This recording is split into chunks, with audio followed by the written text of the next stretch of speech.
প্রথমেই জানিয়ে দেব, ইরানের সঙ্গে উত্তেজনার মধ্যে ইসরায়েলে নামল 1 ডজন মার্কিন F-22 যুদ্ধবিমান। এরপর জানিয়ে দেব, গাজায় নেতানিয়াহু সরকারের জাতিগত নিধনের মধ্যে ইসরায়েলে গেলেন নরেন্দ্র মোদী। তারপর জানিয়ে দেব, রমজানে ইসরায়েলি খেজুর বয়কটের ডাক কলকাতার ব্যবসায়ীদের। সর্বশেষ জানিয়ে দেব, ওয়াশিংটনে ছুরিকাঘাতে নিহত 4, পুলিশের গুলিতে প্রাণ গেছে হামলাকারীরও।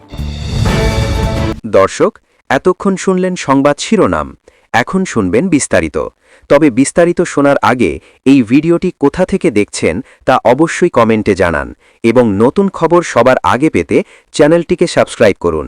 তাহলে চলুন শুরু করা যাক। ইরানের সঙ্গে চলমান উত্তেজনার মধ্যে ইসরায়েলের একটি বিমান ঘাঁটিতে অন্তত 12টি মার্কিন F-22 যুদ্ধবিমান অবতরণ করেছে।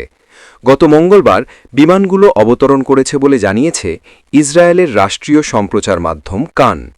মঙ্গলবার কানের প্রতিবেদনে বলা হয়, মধ্যপ্রাচ্যে মার্কিন সেনা মোতায়েনের অংশ হিসেবে আজ বিকেলে দেশটির দক্ষিণাঞ্চলের ইসরায়েলি বিমান বাহিনীর একটি ঘাঁটিতে 12টি মার্কিন F-22 যুদ্ধবিমান অবতরণ করেছে। প্রতিবেদনে আরও বলা হয়েছে, এগুলো বিশ্বের সবচেয়ে উন্নত যুদ্ধবিমানগুলোর অন্যতম। কেবল যুক্তরাষ্ট্রের কাছেই এগুলো রয়েছে। অন্যান্য অভিযানের পাশাপাশি এই বিমানগুলোর অন্যতম কাজ হল শত্রুর সীমানায় অনুপ্রবেশ করা এবং আকাশ প্রতিরক্ষা ও রাডার ব্যবস্থা অকেজো করে দেওয়া। পারমাণবিক আলোচনা ব্যর্থ হলে তেহরানের বিরুদ্ধে সামরিক পদক্ষেপ নেওয়ার হুঁশিয়ারি দিয়েছেন মার্কিন প্রেসিডেন্ট ডোনাল্ড ট্রাম্প। এ পটভূমিতে পারস্য উপসাগরীয় অঞ্চলে যুক্তরাষ্ট্র সামরিক উপস্থিতি জোরদার করেছে। ভারতের প্রধানমন্ত্রী নরেন্দ্র মোদী আজ বুধবার 2 দিনের সফরে ইসরায়েল পৌঁছেছেন। যুক্তরাষ্ট্র ও ইরানের মধ্যে সামরিক সংঘাতের ঝুঁকির মধ্যে এই সফরে গেলেন তিনি। অন্যদিকে ইসরায়েলও ফিলিস্তিনে জাতিগত নিধন চালিয়ে যাচ্ছে। এসব কারণে মোদীর এই সফরকে দেশ দুটির দ্বিপাক্ষিক সম্পর্ক আরও গভীর করার সুযোগ হিসেবে দেখা হচ্ছে। প্রথম ভারতীয় প্রধানমন্ত্রী হিসেবে 2017 সালে নরেন্দ্র মোদী ইসরায়েল সফরে গিয়েছিলেন। তখনও ইসরায়েলের প্রধানমন্ত্রী ছিলেন বেনিয়ামিন নেতানিয়াহু। প্রায় 9 বছর পর 2 নেতা এখনও ক্ষমতায় রয়েছেন। একে অপরকে বন্ধু হিসেবে সম্বোধন করা মোদী ও নেতানিয়াহু এবার কৃত্রিম বুদ্ধিমত্তা বা AI এবং প্রতিরক্ষা সংক্রান্ত বিষয় নিয়ে আলোচনা করবেন। ইসরায়েল বর্তমানে তাদের সামরিক সংক্রান্ত সরঞ্জামের রপ্তানি বৃদ্ধির চেষ্টা করছে। ইসরায়েল সরকারের একজন কর্মকর্তা জানান, মোদীর এই সফর অনেক ক্ষেত্রে নতুন অংশীদারিত্বের পথ খুলে দেবে। দেশটির পররাষ্ট্র মন্ত্রণালয় বলছে, 2 দেশের সম্পর্ক এখন অনন্য এক উচ্চতায় পৌঁছানোর অপেক্ষায়। মোদী ইসরায়েলের পার্লামেন্ট নেসেটে ভাষণ দেবেন এবং হোলোকাস্ট স্মৃতিসৌধ ইয়াদ ভাশেমে শ্রদ্ধা জানাবেন। তবে আগামী বৃহস্পতিবার 26 ফেব্রুয়ারি জেনেভায় নির্ধারিত 3য় দফার আলোচনার আগে তিনি সতর্ক করে দেন যে ইরান যে কোনো পরিস্থিতির জন্য প্রস্তুত রয়েছে। সামাজিক যোগাযোগ মাধ্যম এক্সে দেওয়া এক বার্তায় পেজেশকিয়ান উল্লেখ করেন, তার দেশ আঞ্চলিক শান্তি ও স্থিতিশীলতার প্রতি প্রতিশ্রুতিবদ্ধ। সুইজারল্যান্ডে ওমানের মধ্যস্থতায় ইরান ও যুক্তরাষ্ট্রের মধ্যে 2য় দফার পরোক্ষ আলোচনা গত মঙ্গলবার শেষ হয়েছে। ওমান সরকারের পক্ষ থেকে জানানো হয়েছে, একটি চূড়ান্ত চুক্তিতে পৌঁছানোর লক্ষ্যে আলোচনায় ইতিবাচক অগ্রগতি লক্ষ্য করা যাচ্ছে। জেনেভায় পরবর্তী দফার আলোচনা নির্ধারিত থাকলেও যুক্তরাষ্ট্র এখনও আনুষ্ঠানিকভাবে তা নিশ্চিত করেনি। এই আলোচনায় ইরানের পক্ষে নেতৃত্ব দিচ্ছেন পররাষ্ট্রমন্ত্রী আব্বাস আরাগচি এবং যুক্তরাষ্ট্রের প্রতিনিধিত্ব করছেন বিশেষ দূত স্টিভ উইটকফ ও ট্রাম্পের জামাতা জ্যারেড কুশনার। আজ ইউক্রেন যুদ্ধের 4 বছর পূর্তিতে এসেও যুদ্ধ এখনও অব্যাহত। এই যুদ্ধ নাৎসি জার্মানির বিরুদ্ধে তৎকালীন সোভিয়েত ইউনিয়নের যুদ্ধের চেয়েও দীর্ঘস্থায়ী হয়েছে। ইয়েলেৎসে পা রাখলে যুদ্ধের সেই ক্ষতগুলো স্পষ্ট ফুটে ওঠে। ইয়েলেৎসের একটি 9 তলা ভবনের এক পাশে বিশাল এক দেওয়ালচিত্র। সেখানে ফুটে উঠেছে 5 জন রুশ সেনার মুখ। তারা সবাই স্থানীয় বাসিন্দা যারা ইউক্রেন যুদ্ধে প্রাণ হারিয়েছেন। রুশ কর্তৃপক্ষ তাদের এই বিশেষ সামরিক অভিযানে কতজন হতাহত হয়েছে তার সঠিক কোনো তথ্য প্রকাশ করে না। তবে রণক্ষেত্রে রাশিয়া যে বিশাল ক্ষয়ক্ষতির সম্মুখীন হয়েছে তা এখন গোপন কিছু নয়।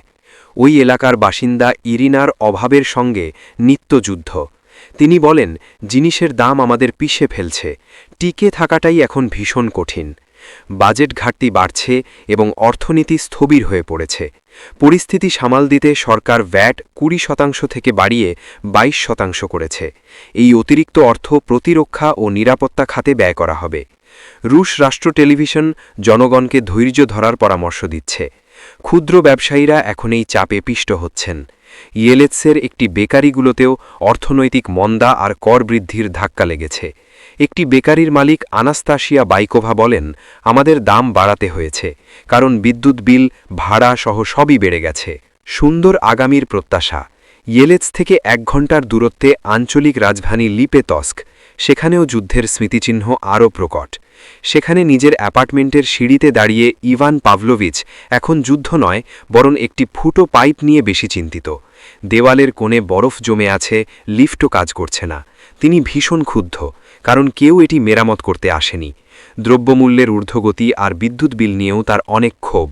ইভান বললেন, বিশেষ সামরিক অভিযান চমৎকার একটি বিষয়। সমস্যা শুধু জিনিসের দাম বেড়েই চলেছে। পেনশন বাড়ে ঠিকই, কিন্তু জিনিসের দাম বাড়ে তার চেয়ে বেশি। তাহলে আমার লাভ কি হলো? কিছুই না। রাশিয়ার সাধারণ মানুষ অনুভব করছেন জীবন দিন দিন কঠিন হয়ে উঠছে, কিন্তু খুব কম মানুষই বিশ্বাস করেন যে এটি পরিবর্তন করার ক্ষমতা তাদের হাতে আছে। যুদ্ধ যখন 5ম বছরে পা রাখছে, মানুষের মনে তখন আশাবাদ খুব সামান্যই। এখানকার অনেকেই এখন নিজেদের গুটিয়ে নিয়েছেন, শুধু অপেক্ষায় আছেন এক সুন্দর আগামীর প্রত্যাশায়। শেখ হাসিনা সরকারের পতনের পর বাংলাদেশ ও ভারতের মধ্যকার দ্বিপাক্ষিক সম্পর্ক তলানিতে ঠেকেছিল। এরই জের ধরে 2024 সালের 9 ডিসেম্বর ভারতের পশ্চিমবঙ্গ রাজ্যের শিলিগুড়ি শহরের হোটেল মালিকরা বাংলাদেশি পর্যটকদের ওপর হোটেলে অবস্থানের ওপর নিষেধাজ্ঞা আরোপ করেছিল। পরে ভিসা কেন্দ্র বন্ধ হয়ে যাওয়ার পর 2025 সালের ডিসেম্বর মাসে তা পূর্ণাঙ্গ নিষেধাজ্ঞায় রূপ নেয়। আরোপিত সেই নিষেধাজ্ঞা প্রত্যাহার করা হয়েছে। সোমবার 23 ফেব্রুয়ারি এক বিজ্ঞপ্তিতে এই নিষেধাজ্ঞা প্রত্যাহারের ঘোষণা দিয়েছে greater Siliguri hoteliers welfare association, GSHWA। বিবৃতিতে বলা হয়েছে, এর আগে 2024 সালের ডিসেম্বরে অ্যাসোসিয়েশন প্রাথমিকভাবে নিষেধাজ্ঞা আরোপ করেছিল, যা ভিসা কেন্দ্র বন্ধ হওয়ার পর 2025 সালের ডিসেম্বরে সব ধরনের ভ্রমণকারীর জন্য হোটেলে অবস্থান সম্পূর্ণভাবে নিষিদ্ধ করার পর্যায়ে পৌঁছায়। নিষেধাজ্ঞা প্রত্যাহার হওয়ায় শিলিগুড়ির হোটেলগুলোতে বাংলাদেশি পর্যটক ও দর্শনার্থীরা এখন কক্ষ বুকিং করতে পারবেন।